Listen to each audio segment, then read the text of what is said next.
Oui, enfin, du moins la première mi-temps. Ensuite, en deuxième mi-temps, on a eu quelques difficultés, mais c'est vrai qu'en termes de rythme, d'initiative, enfin, on a pris du plaisir, ouais, tous. Que ce soit les joueurs, nous les entraîneurs, même le public. Non, c'est vrai que c'était un match plaisant. On travaille dur. Jusqu'à maintenant, on arrive à rester en éveil, même sur des bons résultats. On sait qu'on a eu quand même aussi pas mal de réussites contre le Racing. On a eu bon parcours en Coupe d'Europe avec on mérite des victoires, mais à basse, on sait qu'on commence, on gagne, donc on arrive quand même à rester sur les pieds sur terre. Mais on sait, surtout, on se focalise sur les contenus. Et que ce soit dans la défaite ou dans la victoire, les contenus sont les plus importants, notre évolution, notre progression.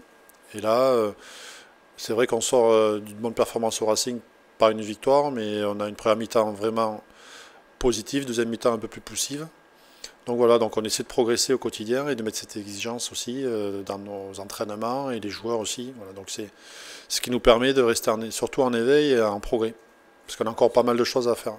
Je suis passé par ici, j'ai été éduqué comme ça, et puis c'est tout le monde dans le staff et les joueurs aussi. Enfin, c'est vraiment depuis le début de saison, et puis c'est quand on parle beaucoup de notre ADN, mais c'est notre truc, quoi. Et on s'entraîne dans ce sens, et surtout ce dont on est fier, c'est que c'est performant. On peut jouer et gagner, ça c'est aussi ce qui nous motive. Sur le papier, favori, sur le papier, si on regarde le classement, mais si on regarde l'effectif, profondeur d'effectif et les talents qu'ils ont. Dans leur équipe, c'est quand même une équipe très imposante, je dirais, et qui a vraiment des qualités. Donc, on reçoit Montpellier, on reçoit le finaliste, on reçoit une équipe qui est vraiment, voilà, qui peut vraiment nous poser des problèmes, qui a la qualité pour. Après, quoi qu'il arrive, Montpellier, je disais en introduction, c'est quand même une équipe qui est finaliste, qui sortit une grosse saison, qui est en manque de confiance. Peut-être aujourd'hui, effectivement, mais donc qui a un gros, enfin, qui est une très bonne équipe, mais maintenant, dans quel état d'esprit ils vont arriver, je pense qu'ils seront sur l'orgueil ou sur. Il y aura sûrement une réaction, c'est évident.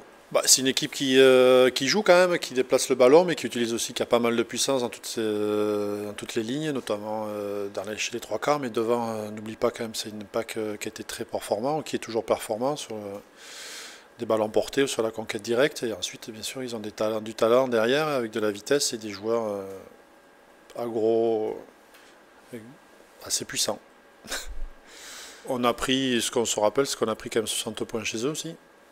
Donc en termes d'écart de confiance, on va rester où on est.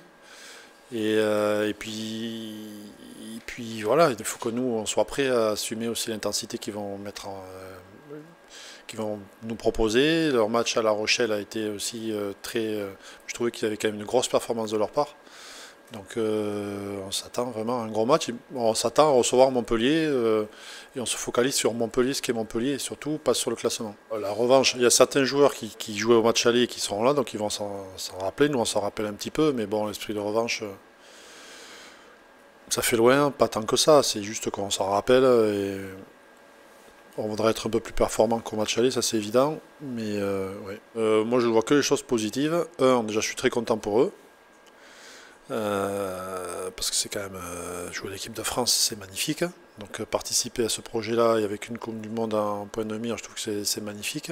Et puis deuxièmement, je trouve qu'en termes d'expérience aussi, ce sont des choses à vivre et ils vont emmagasiner de l'expérience, progresser mentalement en termes de gestion d'émotions. Et puis voilà, ça va les faire grandir et c'est tout bénéfique pour nous aussi, quoi, parce que vivre des matchs intensité soit avant ou pendant le match,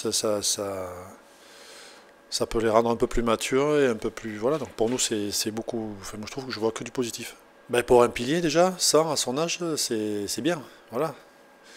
C'est beau, et puis j'aime bien les joueurs aussi qui font partie d'un club, qui poursuivent dans un club, parce que ça renforce aussi l'état d'esprit, dans la motivation profonde de défendre aussi des idées, un style de jeu, un maillot, des couleurs, un état d'esprit. Donc des joueurs qui passent beaucoup de temps dans un club s'attachent aussi et on crée des liens et ça renforce aussi une motivation collective. Donc ça, c'est des signes importants pour moi. Force de caractère et puis effectivement, avec des blessures des temps assez longs, ça fait qu'il y a pas mal de matchs quand même et une grosse période d'activité au sein du Stade Toulousain. Donc c'est très content. aussi. Surprise, je sais pas, je peux pas dire surprise, parce que ça peut être une surprise négative aussi.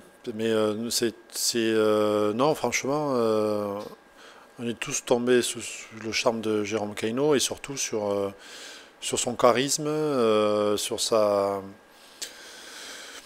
manière d'être, par rapport à l'approche sportive, à l'événement, à son travail au quotidien, son sérieux. Et je trouve qu'il a, en termes d'éducation aussi, c'est quelqu'un qui nous apporte beaucoup dans les vestiaires, pas avec de longs discours, mais de par son attitude au quotidien. Et ça, c'est très très important. Et c'est vraiment un bon mec, et je vous dis, qui est très positif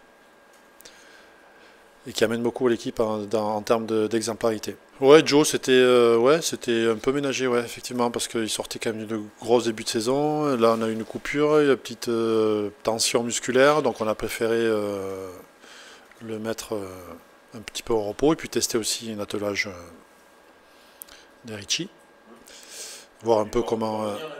Oui, oui, oui, il postule, oui, bien sûr. S'il joue, bien entendu, il y a Jérôme qui est blessé, on a des absents, donc probablement, s'il joue, il sera probablement dans les capitaines, oui. Rien de particulier, non. Rien de particulier cette semaine, on les absents normaux des sélections, mais non, rien de particulier.